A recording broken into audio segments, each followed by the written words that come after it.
Hello there, I'm Scott. So today I have soba noodles with grated yam. So it comes in a little pack like this. It's like a little kit really. You see there? You see the noodles, you got all the goodies are in there, and you just put it all together yourself and off you go. So it comes in this little package here, cold soba with grated yam. It's only 333 calories, and so it's a very healthy dish. And you got all the little packages all ready and waiting for you inside. This is the seaweed, wasabi, some grated yam in there. And then we have, what else do we have? We got the tsuyu, which is like the noodle soup, and all the lovely buckwheat noodles, otherwise known as soba. So they look really nice. So first you put in your tsuyu, mix it all to loosen up those noodles, get them all loosened up. And then you add a little bit of wasabi to your taste, mix it in with the soup, and then kind of coat everything with that. Finally, now this looks a bit weird, but believe me, it's going to taste good. Put your grated yam on the top, and also give that a bit of a mix through if you want to. Some people don't mix it through, but I like to have it all coated like this, and it gets more creamy this way. And then just finish it off with a wee bit of lovely seaweed. And off you go. It looks kind of like carbonara, doesn't it? So in Japanese, this is called Tororo soba, which is basically grated yam with soba noodles. So it's extremely healthy. Let's take a look at some of the health benefits. It's a really good source of dietary fiber, vitamin B1, vitamin C, and potassium. And it may be a little bit slimy, but you know, that's part of the deal. And if we look at the product description, it says, this Tororo soba is made with domestic, sticky grated yam and a broth prepared with carefully selected dashi. So that's what it all looks like, your little set of goodies. So this seaweed, I thought it was going to be like really crispy, but it's actually really soft. It's not crispy at all. This is your little package of yam. Looks like a little pillow. No, it doesn't really look like much, does it? It looks a bit funky really, but it's going to be tasty. This is the mentsu, which has a lovely, beautiful color. See the color there? Isn't that lovely? Gorgeous. And then of course, we got your wasabi if you're into that kind of thing. I know some people don't like wasabi. It's a bit hot in the old nose. And then we have our noodles. If we take off the little cover there, you can see all those lovely soba noodles. And I'm going to loosen them up first with the mentsu, which is the sauce.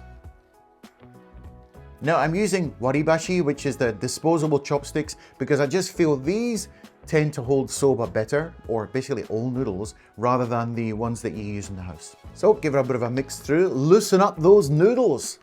I like a good loose noodle, don't you? Okay, so that's step one. We got them all coated. Next, what we're gonna do, if you like a little bit of wasabi, stick in some. Now, as I showed you in the video before, you got to mix it in with the soup. Don't just put a big blob in the middle of the noodles because it won't spread out. You got to mix it in with the soup, silly. Come on. So you get kind of tilt it a little bit like this and then put a little bit down here. And then you can just mix that in and it'll be fantastic. Yeah, don't put it straight into your noodles. That's going to be a nightmare. It's yammer time. Okay, let's stick it on. Now this looks so weird, but actually it's so tasty. It looks very, very weird, I must admit. Some people mix it in, some people put an egg in at this stage, a really soft boiled egg. I don't have one, but I really love it with the egg. It's really nice. So I'm just going to mix all this through because I like it nice and coated. And also the yam itself doesn't have a particularly strong flavor. So it's good to mix it in with the tsuyu, the sauce, just to give it flavor, you know. And then finally you want to add on the seaweed. Now this comes out like in big clumps, kind of difficult, so I'm waiting on it. Oh, there you go, it all drops out. And there we have the finished product. Okay, so now this is a very slurpy dish. So you do tend to make a lot of noise. It's very slimy. So I'm going to try and edit out that part if possible. Whoa. Ready?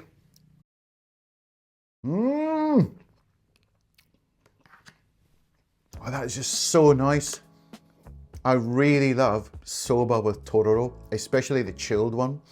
That's fantastic. So the soba itself has a lovely earthy flavor. And then the tsuyu, which is kind of like a smoky, bonito flavor. And then you've got the yam, which is a very mild and gives this kind of creamy, slimy, almost slimy texture into the whole dish. And just the whole combination is really nice. And then you've got the little bits of seaweed on the top, which are also adding a little extra depth to the flavor. And this is really healthy and so tasty. It's just so good. And today, I kind of picked a bit of a weird drink today. This is the drink I've chosen today. It is a yogurt drink, a fresh yogurt drink with a hint of lemon. So, you know, thought I'd get something a bit different. Let's give it a smell first. It smells very refreshing and lemony and yogurty. It's actually really nice. It goes quite well with this soba. And what the heck, I thought I'll bring some edamame for the party as well. So I do love edamame, these fresh young soy green beans. So you can buy these in the supermarket or the convenience store, frozen, and they're just really nice. I'm gonna put a few in the soba. Now the soba purists out there will probably say, Scott, that is not what you're supposed to do. You know what, I just found out something. You probably shouldn't put your edamame in with the Tororo because they just sit at the bottom and they don't mix in because it's so slimy. You can't get them all together. So these are all going to be just left at the bottom when you've finished and you eat them separately. So, seemed like a good idea at the time, I suppose. Okay, for the Tororo soba, I'm going to give this 8 out of 10. It's a no-brainer. I mean, it's absolutely fantastic. It's really good. The ingredients are really fresh. The quality of the soba is surprisingly good. And it just all comes together fantastically. I love it. The reason I did give it 9 or even 10 was because I wanted an egg or possibly some okra in there because I love the super slimy version, or maybe even some natto. But for what you get, it was absolutely fantastic. I'm giving it an 8 out of 10. And with my yogurt drink, everybody, cheers. Thanks very much for watching, and we'll see you in the next video.